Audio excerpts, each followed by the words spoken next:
Bonjour à tous et bienvenue chez vous. Aujourd'hui, je vais vous faire découvrir le quartier des Marolles autrement. On va parler street art, on va parler design, on va parler tatouage aussi. Mais tout d'abord, petit tour du célèbre marché aux puces. Le marché aux puces des Marolles a un charme bien particulier. Situé dans le quartier le plus bruxeleur et le plus typique de la capitale, il fait partie du décor. Des bibelots aux jouets, des portraits de personnages d'un autre temps, aux montres qui se sont arrêtées depuis longtemps. Il est agréable d'y flâner tous les jours jusqu'à 14 h. Le peintre Bruegel a vécu ici. Le centre qui lui est dédié se trouve d'ailleurs juste à côté de la place du jeu de balle, mais son empreinte est partout pour qui sait lever les yeux. Pour les 450 ans de la mort du peintre, des artistes du street art, Arnaud, Lazou, Piotr Zlata, Alexis Coran et bien d'autres ont sorti leurs plumes et leurs bombes pour repeindre les murs des ruelles alentours, un parcours de fresques en son honneur. Je retrouve d'ailleurs Arnaud du collectif Farm Prod à 2 pas du marché. Bonjour Arnaud. Bonjour Marie.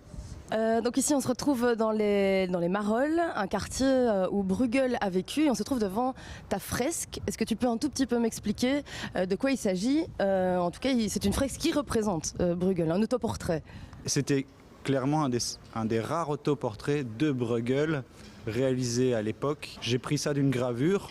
Donc c'est une des seules images qu'on peut trouver sur cet artiste. C'est un grand maître de l'époque. Ayant étudié l'histoire de l'art, bien sûr, on passe par la case Bruegel.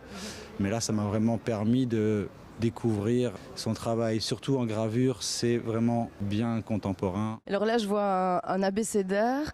J'imagine qu'il n'était pas sur le tableau initial. Qu'est-ce que ça représente? Bruegel, il adorait jouer avec des expressions flamandes, etc.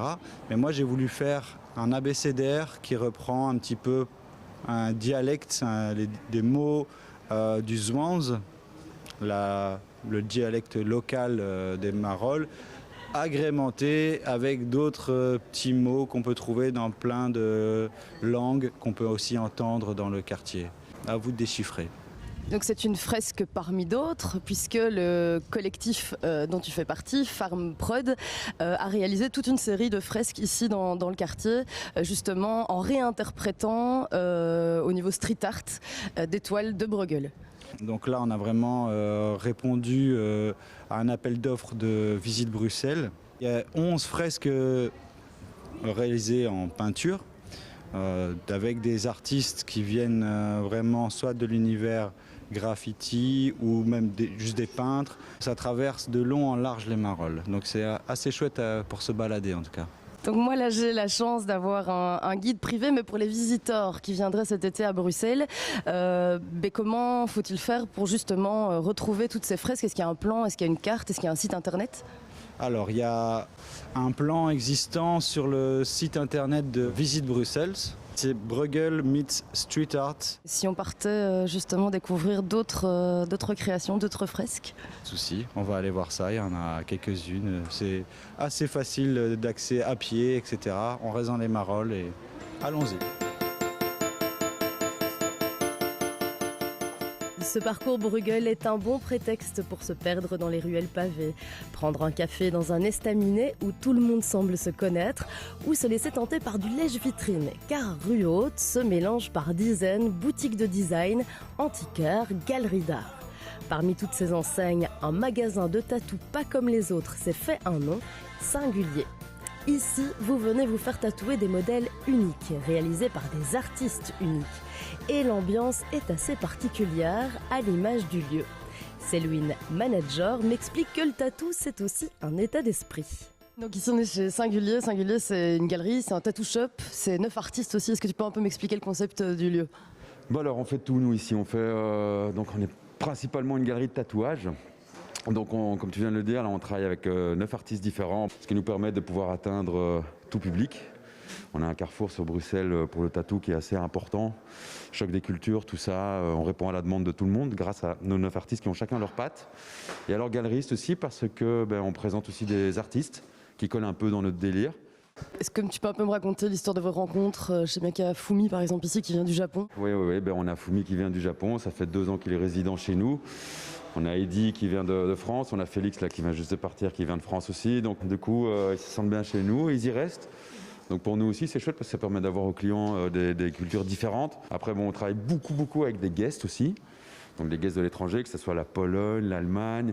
Donc des guests, des espèces de stars du tatou, quoi, en quelque sorte. Ouais, bah, de stars, je dirais pas jusque-là, mais bon, des bons gars, quoi. Enfin des gars qui sont bien pros dans leur délire et qui ramènent eux aussi, du coup, une clientèle fidèle à eux. Donc là, il y a une expo pour 2 mois. C'est un petit collectif, là, Chat Noir. C'est des petits jeunes là, qui créent des toiles. Donc c'est là, le triptyque, là, il a été fait sur Javel, sur fond noir. Après, il y a des collages. Ils ont fait aussi ici toute une série vachement colorée, un peu barrée. Enfin, c'est leur univers à eux, quoi. Mais il faut connaître les personnages pour pouvoir apprécier ce genre d'œuvre. Bon, évidemment, tout est à vendre, mais c'est surtout pour nous diversifier et puis de mettre les murs en couleur, quoi, on va dire, quoi. Et comment ça se passe pour quelqu'un qui voudrait justement se faire tatouer? Est-ce qu'il faut aller sur un site? Est-ce que vous avez des modèles? Est-ce qu'on peut arriver avec son idée à soi de tatou? Alors il y a plusieurs façons de procéder. Donc tu as la plus simple, tu passes devant la porte, tu rentres. C'est ce qu'on appelle un walk-in, un petit projet, une phrase, une date, un petit symbole, une lettre, enfin peu importe, c'est la personne qui décide de ce qu'elle veut. Ça c'est pour les petits projets, généralement ça se prend sans rendez-vous. On se fait ça sur le spot. Si j'ai un artiste de libre, je le mets directement. S'il y a un petit temps d'attente de genre une demi-heure, 1 heure, la personne elle fait un petit tour, elle peut patienter ici. Ou sinon, si tu as un projet un peu plus conséquent, là du coup, tu peux m'envoyer un email. Ou alors tu prends contact directement avec l'artiste via nos réseaux sociaux. Donc on a les Instagram, on a les Facebook, on a Google, on a notre site internet aussi, singulier.net. Et donc ici on retrouve tous les books des artistes tatoueurs présents. C'est un petit condensé de montrer la patte de l'artiste. Donc j'en montrerai un vite fait là comme ça, hop, Alex, qui est notre grand patron à nous. Voilà, bon, lui, il fait plutôt dans les grosses pièces, black work, ce genre de choses. Fumi, notre japonais, qui lui est plus dans un côté artistique. Il vient du monde de la peinture, en fait, le gars. Il a un style bien particulier, bien à lui aussi. Et après, comme je disais là tout à l'heure, on est polyvalent, quand on peut se mélanger et faire des projets en fonction du client et sa demande aussi, quoi. Ça arrive que vous faites des mixtes entre deux tatoueurs pour une même œuvre? Ouais, bien sûr. Donc il y a des clients qui viennent aussi et qui, de par leur idée, enfin leur principe de base, ils aiment bien développer ça avec l'artiste. En fonction de moi, ce qui m'explique, je peux les braquer déjà vers un artiste ou l'autre. Et après, ils construisent leur truc ensemble, en fait. Donc c'est assez sympa. Et puis pour l'artiste, c'est cool aussi de pouvoir mettre sa patte dans l'idée de base du client, quoi. Et puis après, il se retrouve avec une belle pièce, un truc vachement unique, quoi. Parce qu'ici, on ne refait jamais 2 fois la même chose.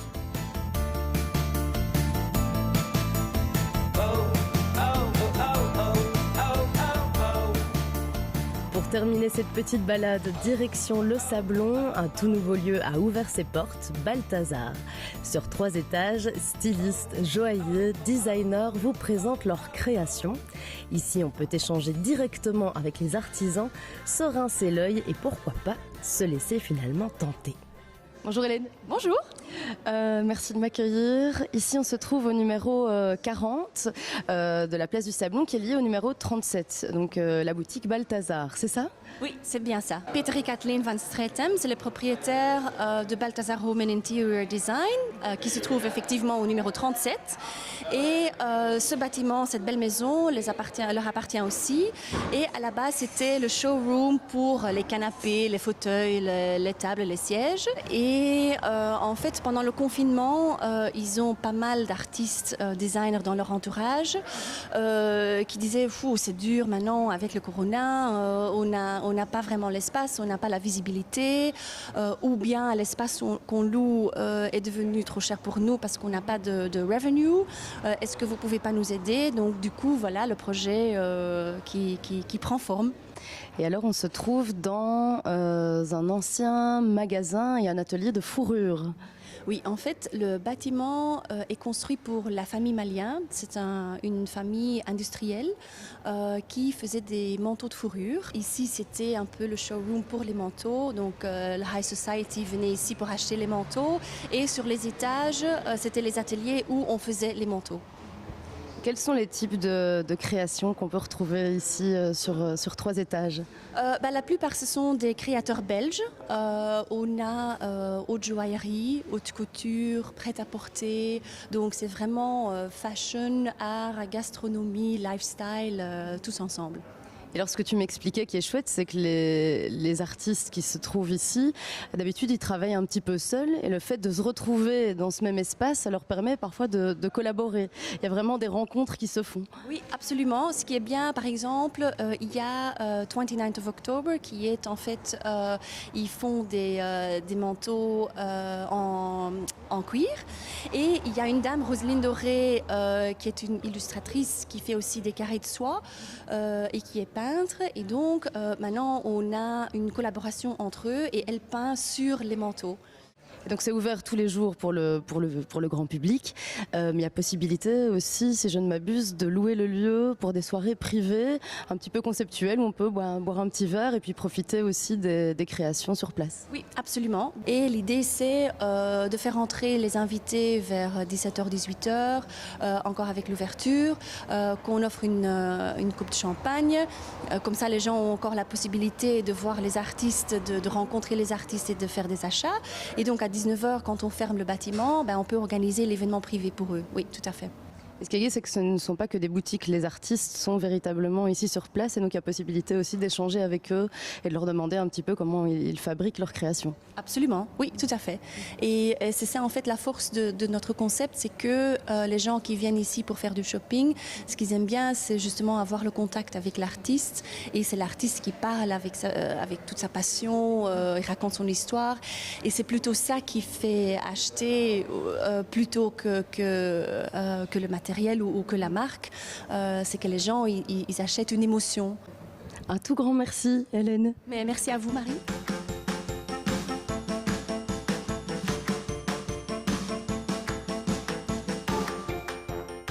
Bienvenue chez vous dans les Marolles se termine. La semaine prochaine, je vous emmène dans un tout autre quartier bruxellois.